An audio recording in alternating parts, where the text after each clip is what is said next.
வணக்கம். இன்னைக்கு junior அட்வொகேட்ஸுக்கு criminal வழக்கில் கேஸின் கவுண்டர் கேசஸ் வரும் தருணத்தில் அதை எப்படி கையாளுவது, இது நான் கடந்து போன இந்த எக்ஸ்பீரியன்ஸை ஜூனியர் அட்வொகேட்ஸுங்களுக்கு நான் இந்த வீடியோவின் மூலிமா தெரியப்படுத்தணுங்கிறது என்னுடைய நோக்கம். கேஸின் கவுண்டர் கேசஸ் வரும்பொழுது ஒரு கேஸ், அதாவது கேலண்டர் கேஸாக இருக்கும், ட்ரைடு பை மேஜிஸ்ட்ரேட் லெவல் கேசஸாக இருக்கும், அது மேஜிஸ்ட்ரேட் கோர்ட்டில் இருக்கும். அதோடைய கேஸின் கவுண்டர் கேசஸ் சார்ஜ் ஷீட் போட்டு செஷன்ஸ் கோர்ட்டில் பெண்டிங்காக இருக்கும். இப்போ இந்த சூழ்நிலையில் எல்லா வழக்கறிஞர்களுக்கும் தெரியும், செவரல் ப்ரெசிடென்ட்ஸ் இருக்குது. கேஸின் கவுண்டர் கேசஸ்ங்குள்ளே அதை போத் கேசஸையும் should be tried by same presiding officer, இது இருந்துச்சு.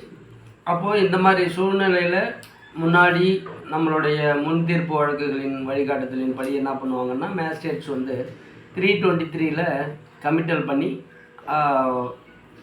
எங்கே ஹையர் ஃபோரத்தில் செஷன்ஸில் நடக்குதோ அந்த ட்ரையலோடு சேர்த்து ஜாயின்ட் ட்ரையல் நடத்துறதுக்காக கேஸின் கவுண்டரை அங்கே கமிட்டல் பண்ணிடுவாங்க. இது சிஆர்பிசியில் எக்ஸ்ப்ரெஸ்ஸாக சொல்லப்படாத ஒரு வேக்யூமாக இருந்துச்சு. ஆனால் criminal rules of practice amendment act 2019 rule 33 sub rule 4 இதனுடைய சாராம்சத்தை இன்கார்பரேட் பண்ணி அந்த அமெண்ட்மெண்ட்டில் நமக்கு டிராஃப்ட்மெண்ட்ஸ் கொடுத்துருக்காங்க. இப்போது ஒரு வழக்கு ஜேஎம் கோர்ட்டில் பெண்டன்சியாகவும் அதனுடைய கேஸின் கவுண்டரு வழக்கு செஷன்ஸில் பெண்டன்சியாகவும் இருக்கும்போது என்கிட்ட வந்த வழக்கு இந்த நிலையில் இருக்கும்போது நான் அப்போது போய் செஷன்ஸ் கோர்ட்டில் அப்ளிகேஷனை ஒரு மிஸ்செல்லனஸ் பெட்டிஷனாக கொடுத்தேன். அப்போ இல்லை சார், நீங்கள் ட்ரான்ஸ்ஃபர் ஓபி தான் போட்டு வரணும் அப்படிங்கிற மாதிரியான இந்த குழப்பம் இருந்துச்சு. அப்புறம் நான் கிரிமினல் ரூல்ஸ் ஆஃப் ப்ராக்டிஸை கோத்ரூ பண்ண பின்னாடி ஸ்பெசிஃபிக்காக 33 ரூலில் சப் ரூல் 4 என்ன சொல்லுது அப்படின்னா, whenever the magistrate comes to know that the case pending before it is a case in counter for a case which is pending before the sessions court அப்படிங்கிற பட்சத்தில் அந்த magistrate is empowered to commit the CC case to the sessions court.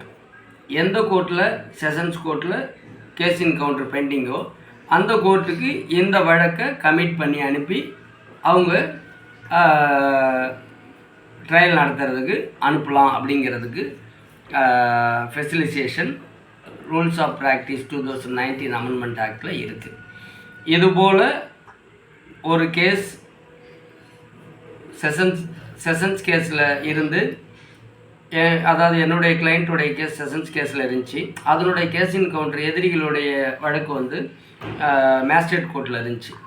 அதை இந்த மனுவை நான் தாக்கல் பண்ணி ரெஸ்பாண்டண்ட்டாக police plus de facto கம்ப்ளைண்ட்டை 2 பேர்த்தையும் சேர்த்து போலீஸ் அதில் ரிப்ளை சொன்னாங்க, எஸ் இது உன்னுடைய கேஸின் கவுண்டர் செஷன்ஸில் பெண்டிங்காக இருக்குதுன்னு சொல்லிட்டு அந்த என்கொயரியை ஹியர் பண்ணி மேஜிஸ்ட்ரேட்டு ஒரு உத்தரவு போட்டு அந்த கமிட்டல் பண்ணி செஷன்ஸ் கோர்ட்டுக்கு அனுப்பி same judge same presiding officer trial பண்ணும் அப்படிங்கிறதுக்கு அவர் உத்தரவு போட்டு அனுப்பிவிட்டார்.